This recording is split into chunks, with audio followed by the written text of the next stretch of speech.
En aquel tiempo dijo Jesús a los fariseos: yo me voy y me buscaréis y moriréis por vuestro pecado.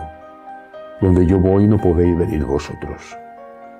Y los judíos comentaban: ¿será que va a suicidarse y por eso dice: donde yo voy no podéis venir vosotros? Y él les dijo: vosotros sois de aquí abajo, yo soy de allá arriba. Vosotros sois de este mundo, yo no soy de este mundo.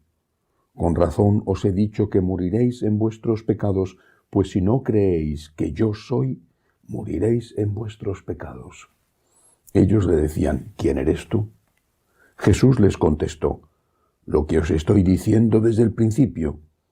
Podría decir y condenar muchas cosas en vosotros, pero el que me ha enviado es veraz, y yo comunico al mundo lo que he aprendido de él.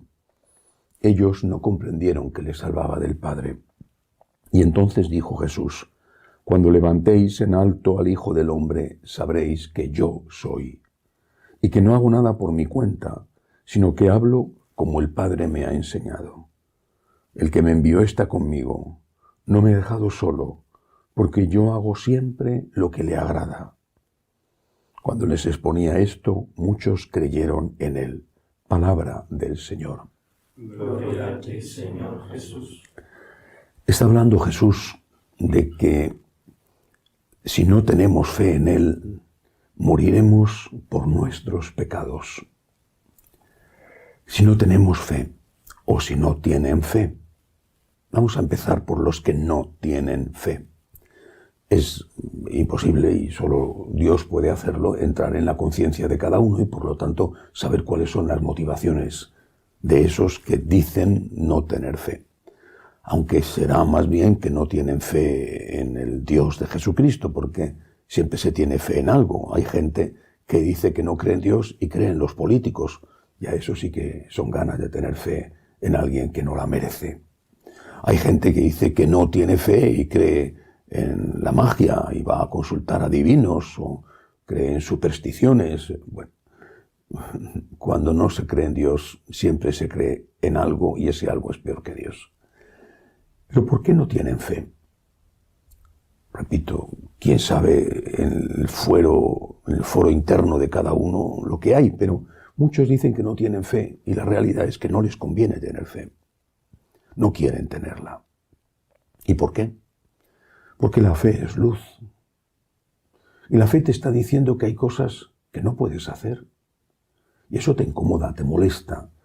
Dicen que les resta libertad, que ellos quieren hacer lo que les da la gana.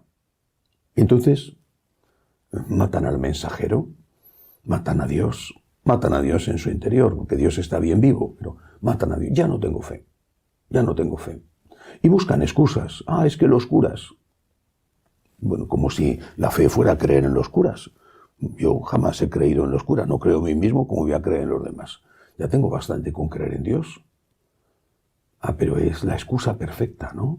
Es que los curas, pues sí, en los curas hay muchísimos buenos, muchísimos, abnegados, sacrificados, generosos, y también hay algunos malos, por desgracia, demasiados. Pero yo no tengo fe en los curas. Nadie nos pide que tengamos fe en los curas. Creemos en Dios. Y Dios no nos decepciona. Cristo no nos decepciona. Entonces, que eso es una excusa barata que no resiste ni el más mínimo diálogo intelectual, pero es una excusa a la que se aferra la mayoría. No tengo fe porque no creo en los curas. Oiga, usted no tiene fe porque no le conviene tenerla, porque la fe le va a decir que hay cosas que no puede hacer. Sea usted honesto intelectualmente con usted mismo. Otros dicen que no tienen fe porque han pedido a Dios, por lo tanto en un momento dado la tenían, Dios no les ha escuchado y entonces se han alejado de Dios. Pero ¿a qué Dios han rezado? Porque cuando uno reza a Dios, uno siempre pide. Pero cuando uno reza a un falso Dios, uno exige. Eso es una diferencia. Yo a Dios no le puedo exigir, le pido con humildad. Señor, ayúdame, ayuda a mi hijo. Tengo un problema grave, ayúdame. Es Dios. Es un misterio. El por qué hace un milagro y otro no. Conozco muchos milagros, pero también hay mucha gente que no ha recibido esos milagros. Pero es un misterio. ¿Por qué? No lo sé. No lo sé, pero es que yo no le puedo exigir a Dios. Tú has estado rezando a un Dios que no existe. No has estado rezando a Dios. Has estado rezando a una caricatura de Dios, que es un Dios que tú te has creado y que en realidad es simplemente un siervo tuyo. Y estás actuando con ese Dios falso que tú te has creado como actuarías ni siquiera ya con un empleado, porque los empleados tienen derechos, no, con un esclavo al que condenas a muerte, y eso es lo que haces, matas a Dios, cuando el esclavo no satisface tus caprichos. Quiero esto, esclavo, y si no me lo das, te mato. Esta es la realidad.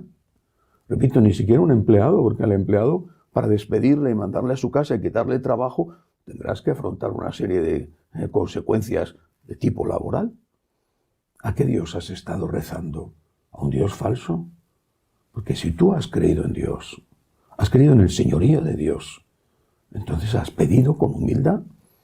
Y si no te lo ha dado, pues efectivamente es doloroso, no entiendes, le preguntas como un hijo a su padre y después en ese misterio aceptas.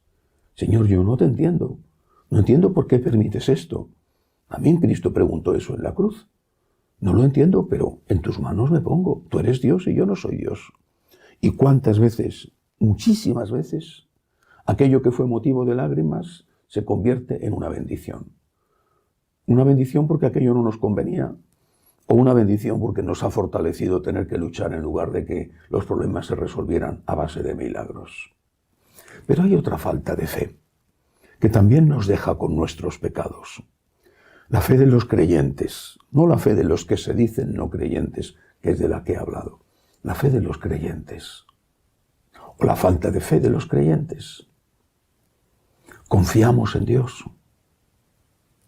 Esta pregunta tenemos que hacérnosla cada día. Yo confío en Dios. Yo confío. En la historia de Israel hay un momento muy especial, que es cuando los de Babilonia llegan a sitiar Jerusalén. Los asirios ya habían destruido el reino del norte, el reino de Samaria hacía tiempo, pero ahora la nueva potencia en la zona eran los de Babilonia. Bueno, y en su expansión se fijan en ese pequeño estado allí situado en las montañas que era Jerusalén, el reino de Judá.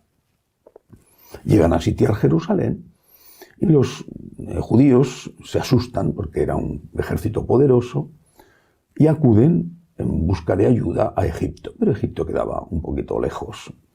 Un profeta, Isaías, se enfrenta con ellos, no le hacen caso y pagan las consecuencias.